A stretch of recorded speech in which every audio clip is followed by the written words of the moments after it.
Okay. So I will go and share.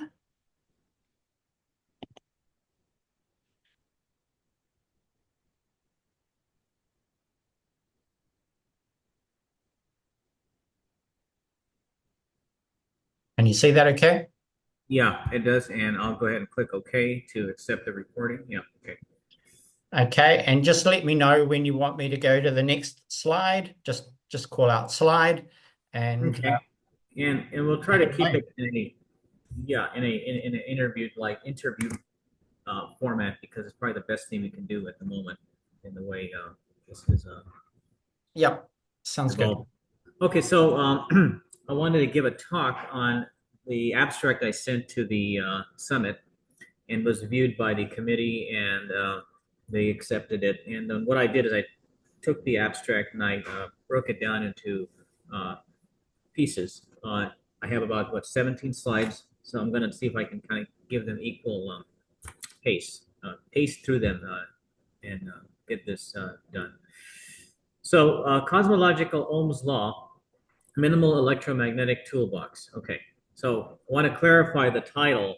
It's a minimal electromagnetic toolbox that I'm going to talk about, but what I'm really saying is that I want to get the audience to be aware of that our everyday experience with electricity, that electrical things that we deal with, everything that we have around us, appliances and whatnot, is utilizing certain very basic principles. I'm talking basic basic school.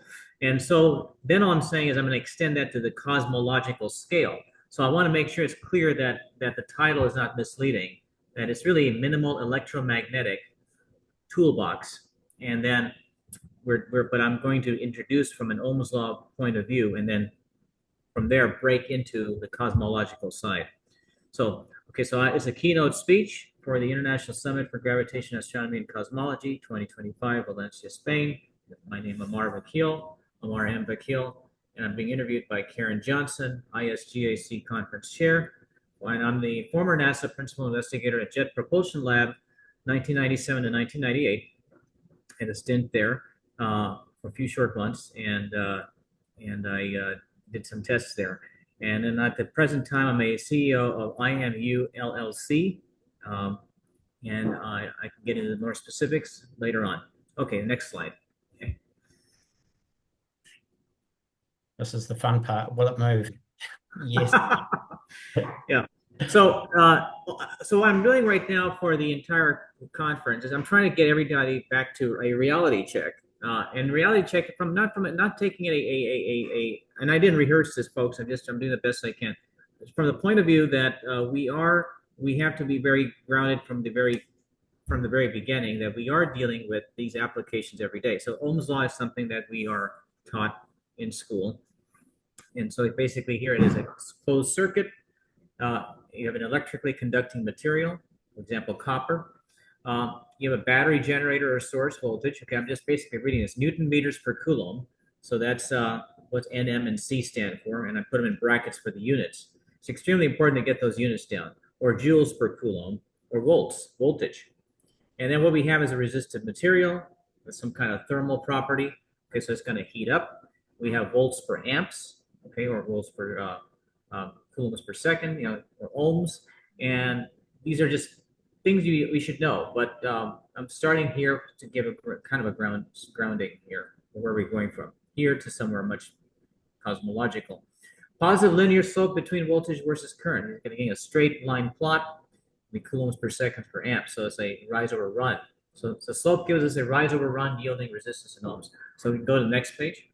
Um, I am kind of reading what's already there, but so there's some misconceptions here. So we have this from University of Australia, and you're going to see this heading come up again and again because I want to clarify that I'm literally getting this from them.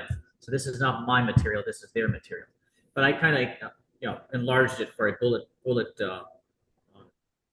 presentation. So here it says common things that are misconceptions. Right, these are misconceptions that make it difficult for us to really fully grasp what electricity, how electrical phenomena behaves. So no single substance is called current is false. These are misconceptions because it says here drifting particles carry charges along a circuit. I'm literally reading this. Charges move at a speed of light, c, which is false because drift charge velocity is a lot less than c. Okay, it's self-explanatory. Okay, 2, electromagnetic field moves at c, produced by moving charges, v a lot less than c. Okay, so they're creating their electromagnetic field, and then that is itself moving at the speed of light. Okay. Then we have here electricity is a special form of energy. That is a false because here they have two reasons.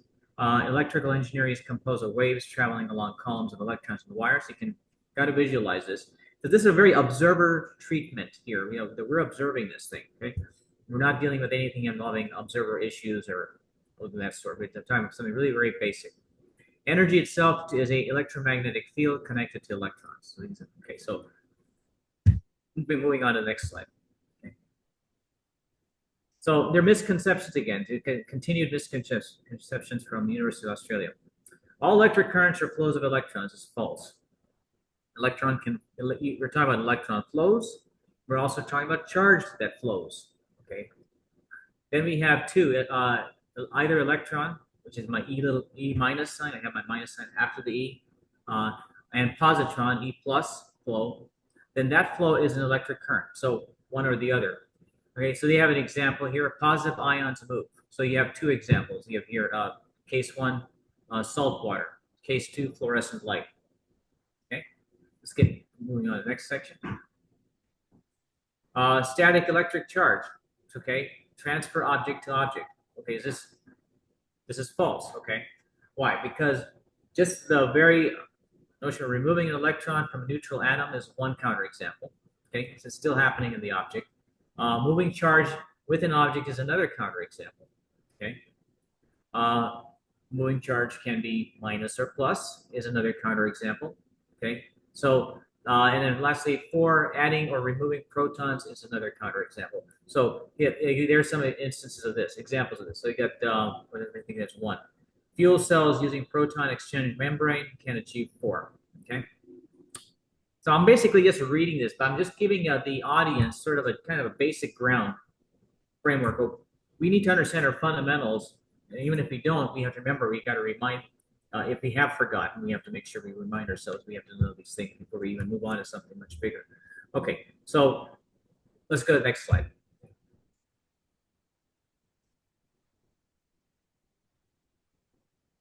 You have a question, Karen, or? Well, I was thinking along the lines of there are actually so many misconceptions, and each person's perspective based on what they've learned and what they understand creates in a way a framework for them to understand things. And when you're getting right down into some very basic concepts of what an electron is and what is actually charge and what's mass, right? Those very basic things, which, as far as I'm aware, we don't really have a good handle on those fundamentals. No.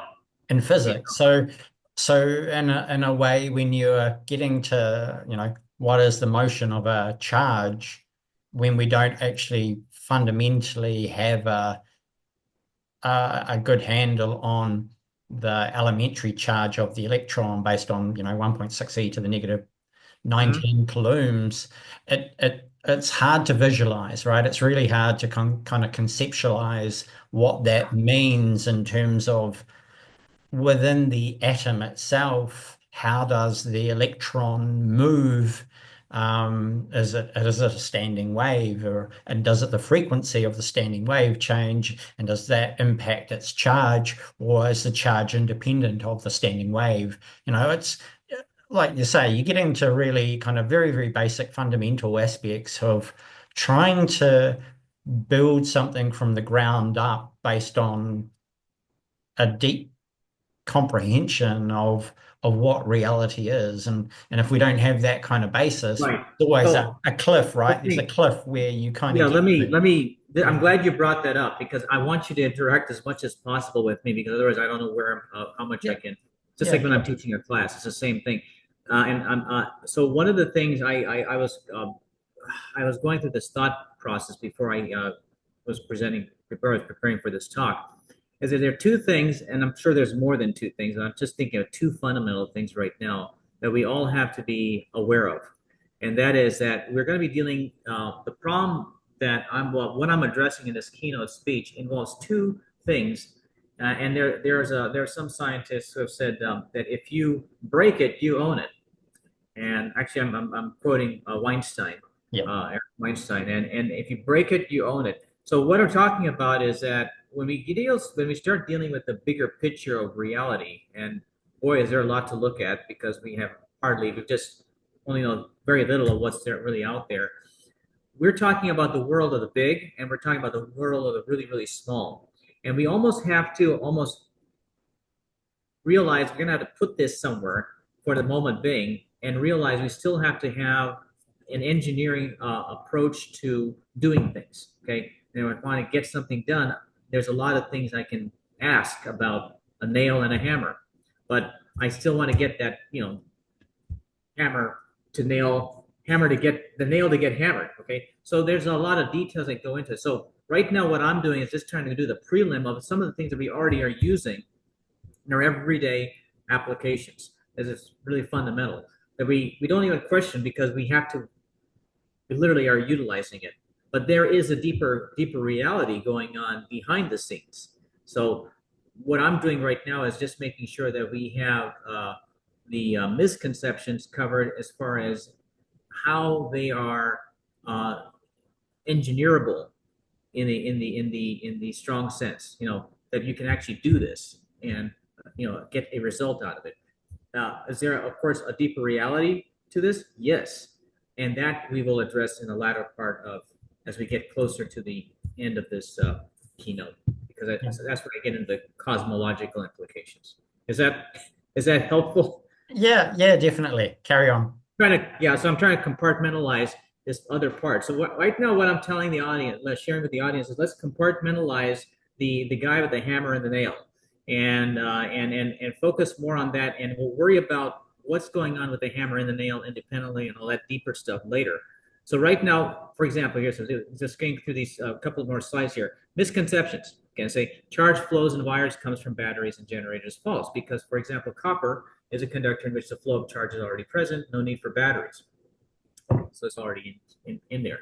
Can I look into the copper wire? No, but I know it's there. I can have some confidence that it works because I can hook up a circuit, get a resistor, and get this thing to work, get a light bulb to light up. Okay, that kind of thing. Okay, charge already exists, so no need for generators to create them. Yeah. So moving forward is number 3, batteries and generators supply potential. The delta V, is between 2 points. So they can get a potential to get the charge to actually go from point A to point B.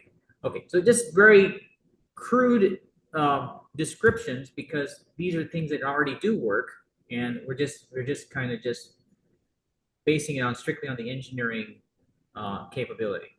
Okay, moving forward. And please stop me if you need me. But right now is really fundamental. Electrons and wires jump from atom to atom during current is false because electrons move between atoms in absence of the current. Okay, outer electron orbit all atoms in the metal. Electron current, or E minus, atoms and conductor drift due to potential difference, delta V across there. So again, it's just a repeat of some of this, but it's just reminding us that we need to be able to think like engineers. Okay, we're gonna put something together and see how this all. Yeah, I guess most of my time I try to think like an electron. You got to think like an electron, but again, and some of this is going to sound very redundant for the audience because this is a cosmology meeting. What are we talking about? A circuit. But the reason I do this, I'm doing this for insanity versus insanity, is that we want to be very sane from the point of view of, hey, if the lights go out, I got to make sure I know what to do. Now, that's true, and then of course from the gravitation, astrophysics, and cosmology point of view, believe me, these things are still going on in the universe too, but on a much grander scale, but also dealing with really small stuff. So I'm trying to start from a very grounded sense of an engineer thinking, and then I'm going to get into this other side, which is going to bridge the engineering and the well, the terra incognito, the stuff we don't know enough about, but how do we start, having a leverage towards it in a way that we Yeah, can have some I sanity? totally agree in terms of you've got to start with something that at least you think you've got a handle on. Um, Exactly. and you come to the point where you realize that you don't have a handle on it at all. And that's when it starts getting a bit slippery fish like That's right. and the challenges of then laying the cards on the table to do comparative analysis provides the Exactly. basis to kind of step past the unknowns in order to then start to make sense of some of the observations which don't make sense at the moment. So, well, let's Right. carry on. Right. Next Okay. page. So, Yep. so some of this kind of we've already done it. So we're almost done. Yep. So I know some folks are rolling their eyes. Let's get through this. Electricity carries zero mass because E minus has little mass. Is false. So this is how our world. Somebody's getting introduced to this stuff. This is how they're thinking about it. It's so small. How can it have any mass? So it says here: one, electricity charge has mass, and charge is carried by particles that have mass. Okay. So, it's intuitively understandable. We can kind of wrap our head around this. Yep. Two, flow of matter is not a flow of energy. That's a little bit deeper thinking. Flow of matter is not a flow of energy. Well, then the question is, what is matter and what is energy? We're getting back to well, I'm looking at a hammer, I'm looking at a nail. Well, what is this? Well, no, I'm just worried about making sure I can use the hammer to nail it in, whatever that is, I'm going to nail. But yeah, there's something deeper going on here. We'll get into that. We'll hope we get into that, to the extent I want to go. Number three, ion currents and electroplating bath is one example. Giving examples in a very physical sense that people can, something they can grab onto. Yep. Okay. Number four, electric currents can transport materials is another example. Okay, moving forward. Yep.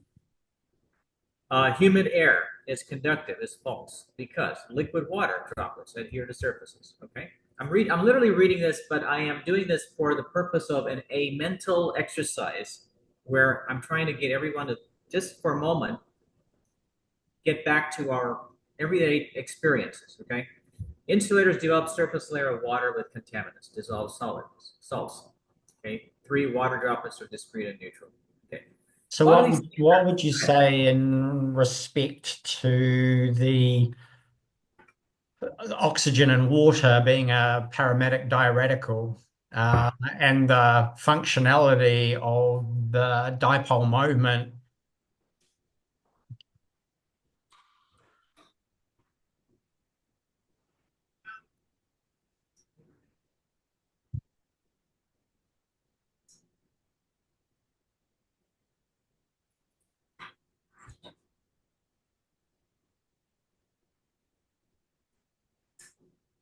I'm back.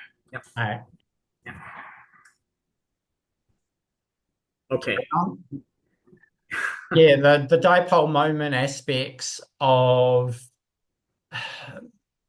this polarity associated with water, and it being functionally it's a charge carrier, and the overall kind of geometric changes that happen in molecular form that neutralize charge to say that water does not conduct on that basis. How would you kind of explain those kind of concepts for a biologist who thinks water is a medium through which it has pH control kind of mechanisms within it, and it alters its own structure in order to kind of act in a conductive way. Yeah. So here it comes back to this way of what I'm trying to do with this keynote talk is presentation is that I'm trying to get us to just for a moment not overanalyze the problem. It's not be evasive to the question, but rather there's two types of it's an exercise on the mind that we're dealing with a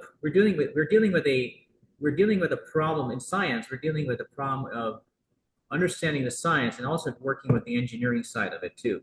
And what I'm trying to break into in this meeting, in this keynote, is that getting into general relativity, which is what I'm going to be getting into in a moment, uh, demands that we also have a very good grasp of things that we are actually physically able to actually accomplish, you know, involving something very everyday experience.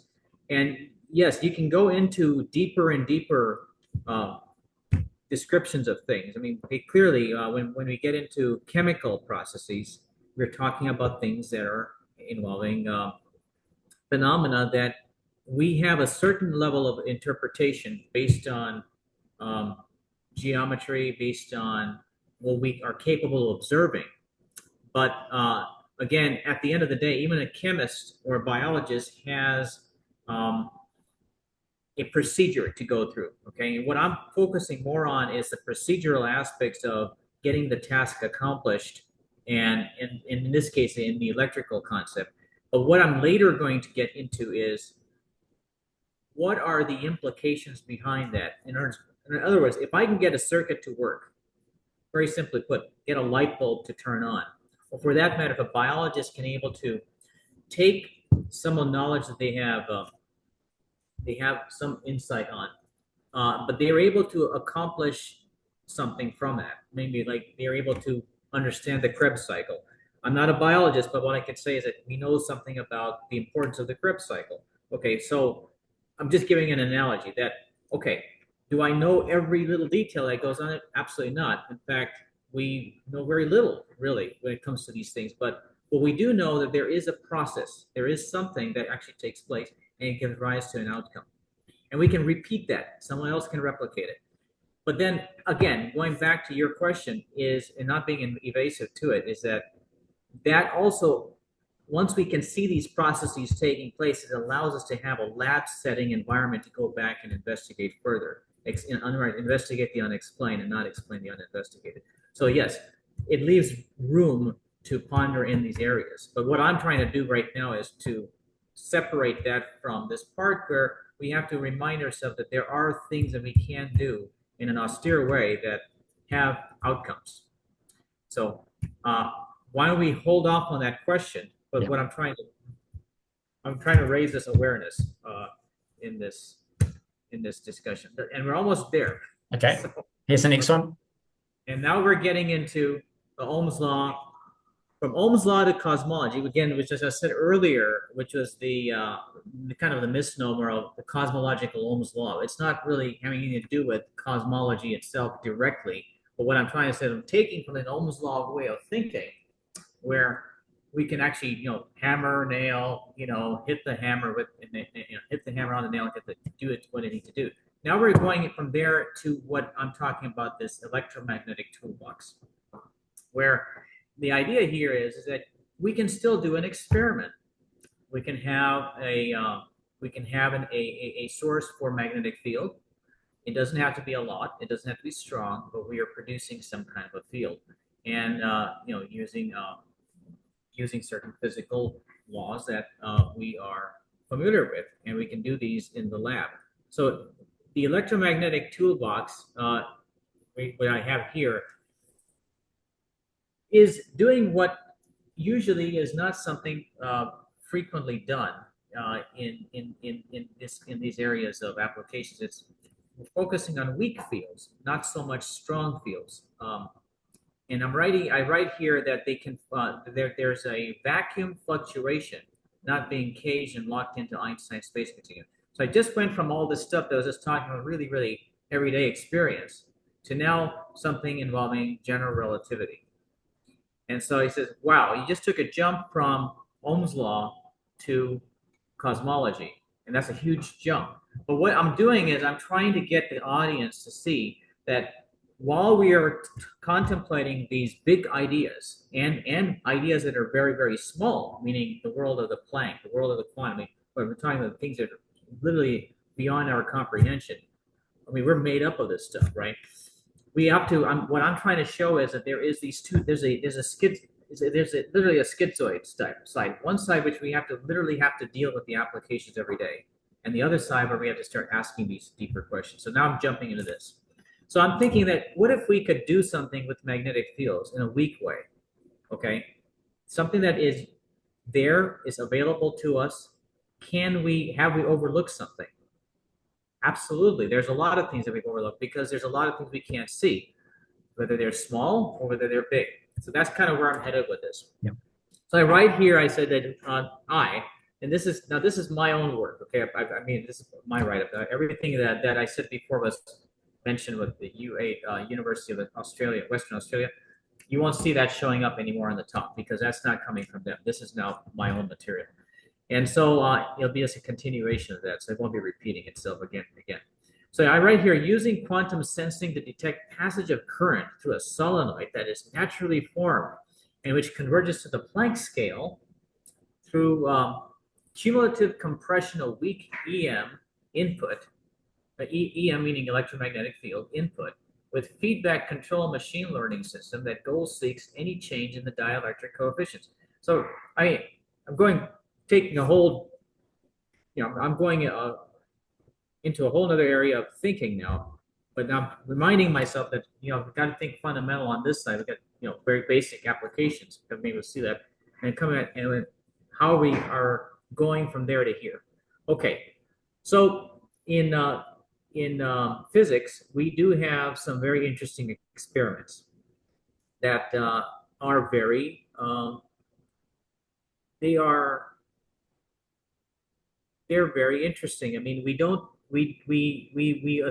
so there's a experiment called the Aharonov-Bohm experiment, Aharonov-Bohm, and what they have is a system where if you have a very strong insulation and you have a solenoid example, and you're passing current through the solenoid, and you have the strong insulating system will prevent you. What will happen is that if you have a passing of,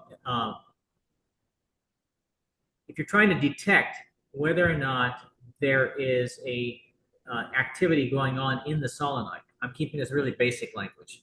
Let's say you're passing a current, but there is no electric and magnetic field present because it's not there. It's not showing up. But yet there's something going on. You know that because there is a setup called the Aharonov-Bohm effect, which utilizes quantum sensing procedure. And I have to draw a picture of this, but maybe I can draw a picture like this, see if I can do it here.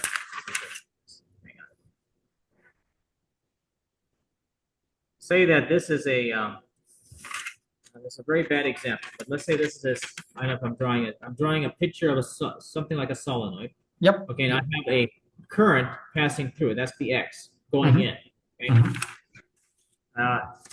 If I had a electron gun shooting at this, I had mirrors. So I'm doing a little bit of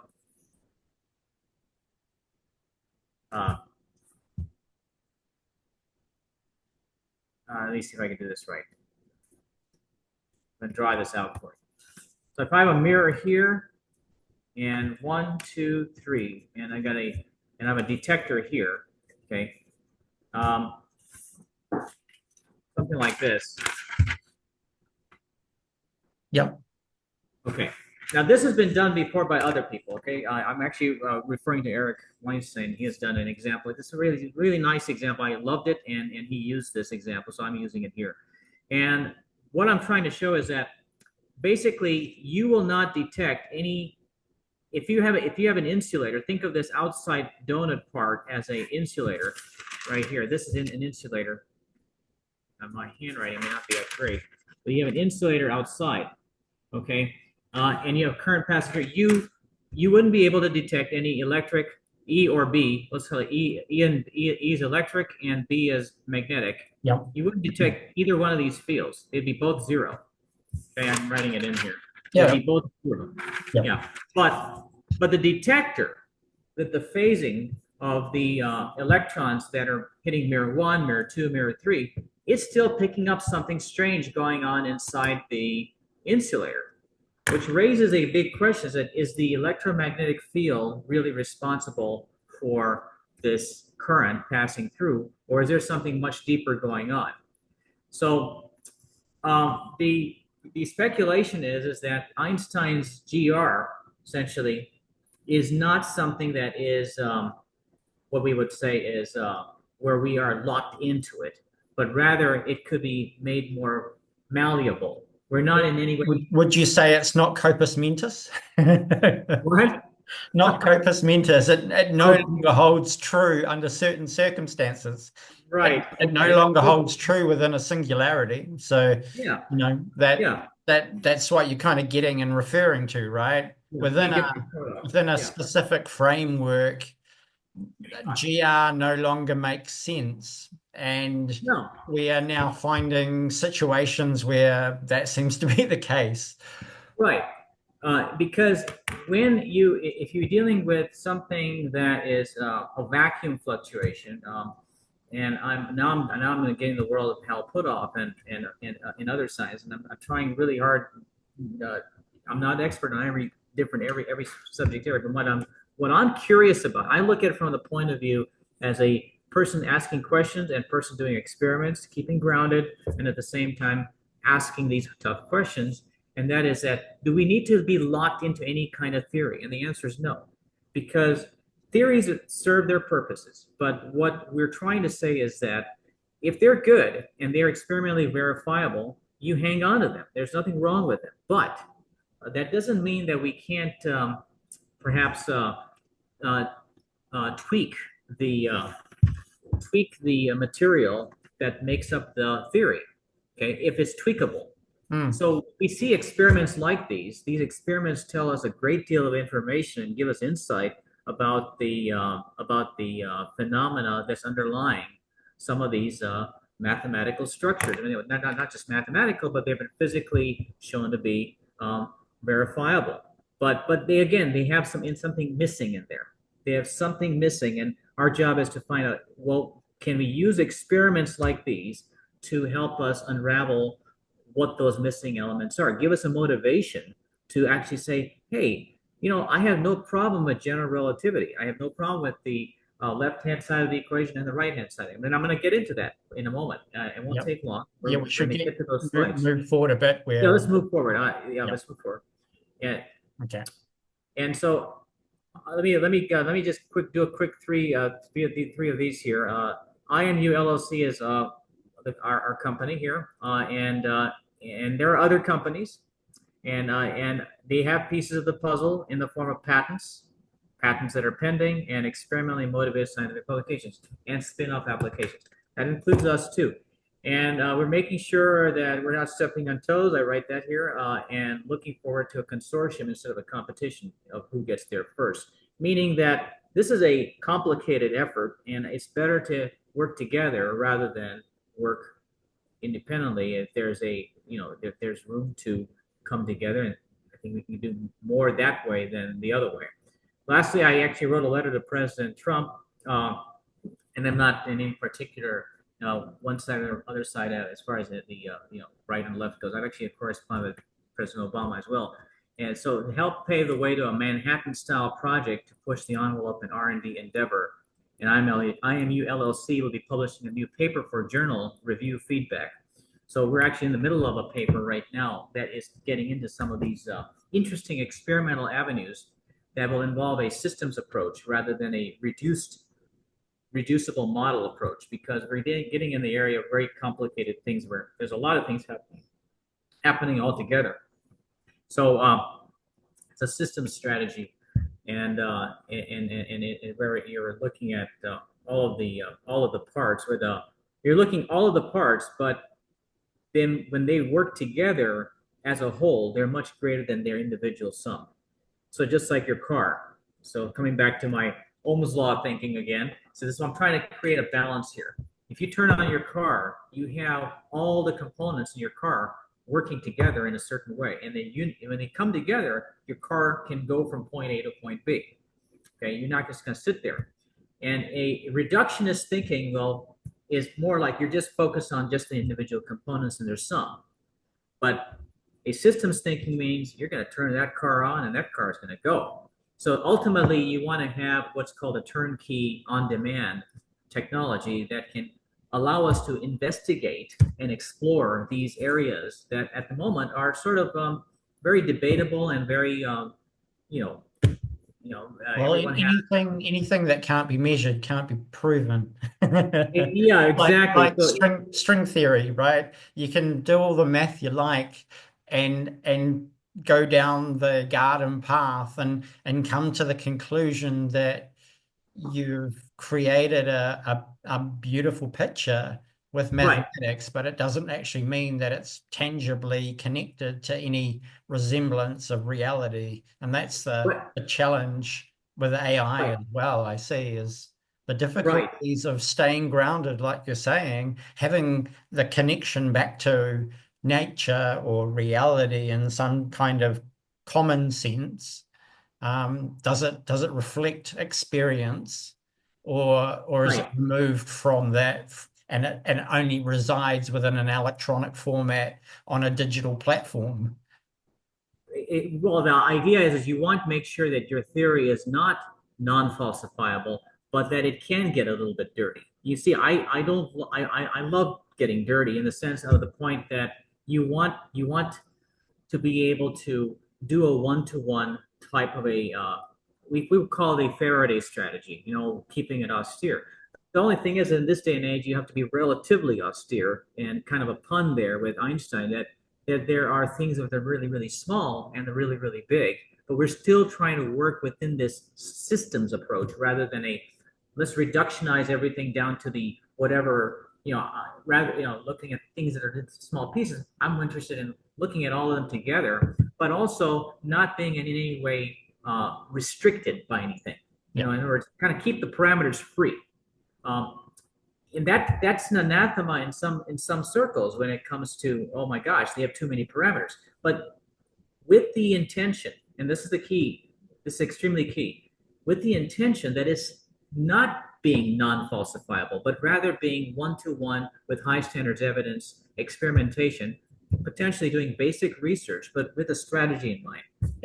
Okay, let's Cause move forward. deterministic Let's outcomes. move Okay, moving forward. forward. Otherwise, Okay. I'm not going to get to the conference at 9 o'clock in the morning. Okay. Okay. All right. I've only got a few more minutes. Okay. We got to rush through this then. Yeah, yeah. Okay, so not directed to the material itself. Um, okay. So in Ohm's law, the material is subject to EM phenomena, including the observer taking a measurement. The minimal electromagnetic toolbox focuses on displaced space-time continuum by material that is pushing on space-time dilating. Just give me a moment.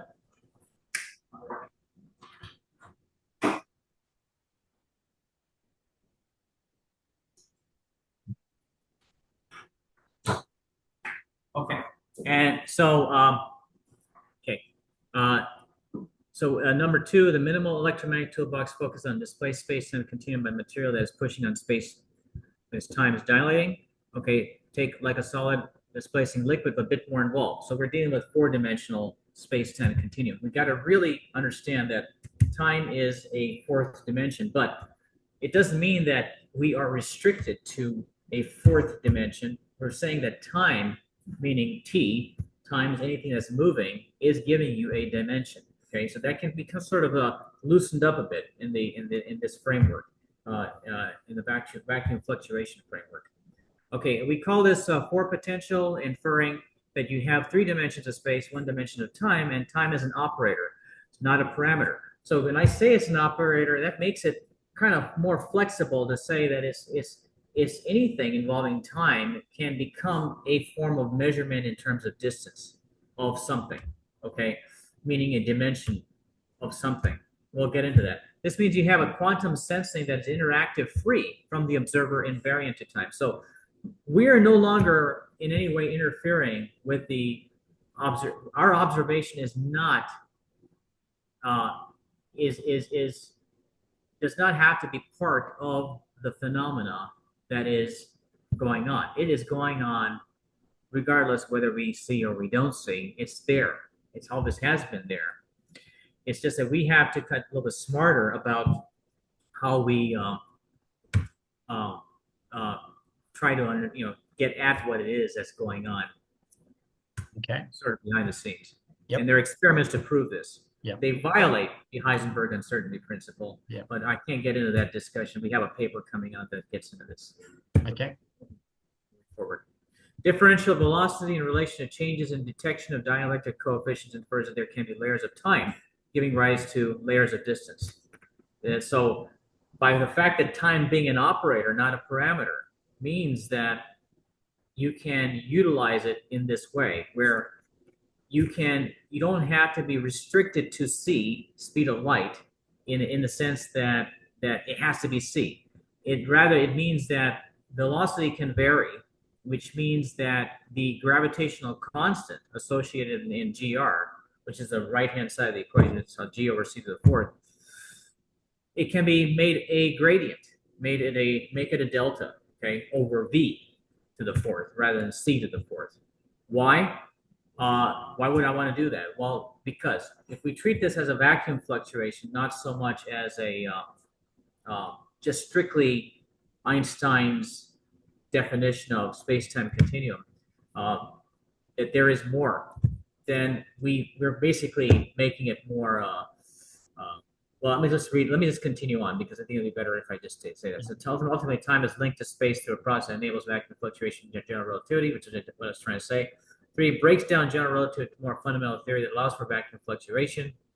4, general relativity, mathematical equations intact, but enhanced by including mathematics for a minimal electromagnetic toolbox, which is what I get into next. So now I got some math here. Now this is gonna have to read sideways. So you see on the top is the GR equation. And what I did is I took the G over C to the fourth, and I get into where you see that P with an L, I'm referring to Planck length. And I get into the Planck's constant. And if you see that what I'm doing is I'm basically taking constants, I think I wrote it on the side, and I am entering it into the field content of this. And this again has been raised by Eric Weinstein and Hal Puthoff, others. And what I'm trying to tie into here is showing that you can get an indeterminate out of this for the speed of light c, when you can show that there's a Aharonov-Bohm type of a, you can test for an Aharonov-Bohm type effect in a toolbox like the one I'm describing. Okay, why? Because there's in this toolbox, which I'm going to describe in a moment. Well, it's near the last slide, and we're going to get there. Is that there's an insulator, and if you apply the AB effect, Aharonov-Bohm effect there, the EB fields are going to be 0. But that doesn't mean that there isn't anything going on in there. That means that there is something going on in there, but we are able to detect it through a quantum sensing. The fact that we can do that tells us that C, if you write C in terms of how I have it written there, B over E. Yeah, I think so. That's right. Yeah, E over B. Sorry, E over B. Mm-hmm. Then you're getting 0 over 0 if based on the AB effect. But that means you can leave that open-ended to other velocity terms. It doesn't have to be C. It could be a differential velocity. Okay, so I go on like this, and I show that, well, now in this type of a setting, you can also have magnetic fields that are getting trapped.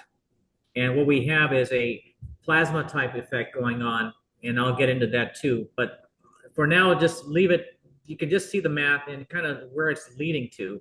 Yep. And then I go on to the next page. Go on to the next page. It just, yep. And it just continues on like this. Now, if you work through this, the units work out. I'm working with SI. I'm going back to a very tabletop experiment. Then it'll show you that you're going to get, you see it down here. I don't know if I can point to it, but yeah, I can't. I don't have a pointer here, but I have on the last line, second to last line, 8 pi delta G over V to the fourth. Okay, delta G, and then there's a T. Okay, yep. T nu mu. Yep. T nu mu is down there. So what I did is I basically said that this thing that in the box basically is taking constants and extending the GR to a vacuum fluctuation type state rather than being imprisoned by Einstein's standard law. So G over C to the fourth, and that is now a delta G or we to the fourth, because of this AB type phenomena and other phenomena that remain to be investigated. So what we have is a toolbox framework that enables us to actually start exploring things like an engineer would think, but also taking a systems approach, just like I mentioned about the car turning on. You're not just looking at the individual components, but you're looking at there's some effect which is greater than the individual components altogether. Last slide. And so design ingredients, without getting into all the specific details. So solids and concentric rings of a wafer, thinness. Okay, so that enables a quantum Hall effect. You can have something like what's called a Corbid plate. Corbid, C-O-R-B-I-D plate. And there are other things you can do. There's a lot to go into here, which I can't get into in a keynote speech. No. One, you have conducting material. Two, you have a magnetic shielding material. Three, you have an insulator. Four, you have a substrate sufficiently dense to have a dielectric sensitivity. Okay. Then you can have liquids. Liquids can be an aqueous solution, like using hydrogen atoms, occupying space, surrounded by the densest matter, pushing on space, also causing time to dilate. Even the slightest amount of dilation is important. Okay. Then you can have the third case. These are states of matter that we would want to visit through a low magnetic field, not high. So we're going towards a weakly interacting particles. We're going towards things that are low energy.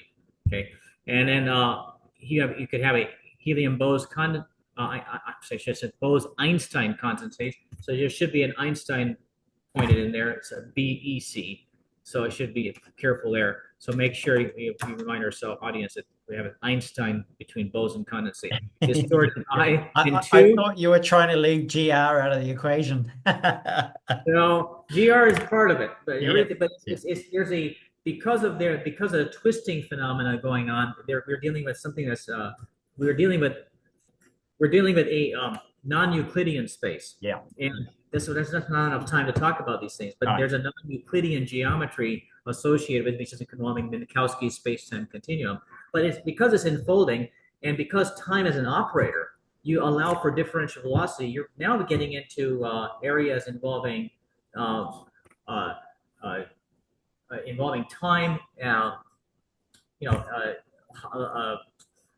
like the event horizon of a black hole. You're not just having a black hole, we're talking about a white hole on the other side. And we're talking about information that is being projected on these event horizons. And the information is tied into this. It's because once time becomes a parameter, not an operator, not a parameter, it gives rise to a whole new way of looking at physics that we haven't looked at before. We are not just restricted to four-dimensional space-time. Time itself becomes sort of a actor. It's not a thing that's simply just inert in the background. It's acting part of the dimensioning process itself of the standard four space. So some will get into higher dimensions. If you just get into enfolded dimensions, you can use time as a way of probing further into layers of that. So there's another way of saying it. There are other ways of saying it that's more complicated. Well, and clearly, you've got one more minute, and one more minute. Yeah. And Casimir cavity between each wafer. So this leaves us room for that's the gas part kicking things out in terms of dust particles. And then, of course, it can also give rise to plasma replacing the gas via negative pressure exchange. Okay. And I think Finn is next, right? Finn, done. Awesome. Brilliant. I hope this was good. I don't know, but I did my best, because of the weather and everything. It just it's yeah, perfect, Amar. Thank you. You okay? Yeah. Looks good. Yeah. Right. Awesome. I better run. Okay, you like it? Yep. Good. Great.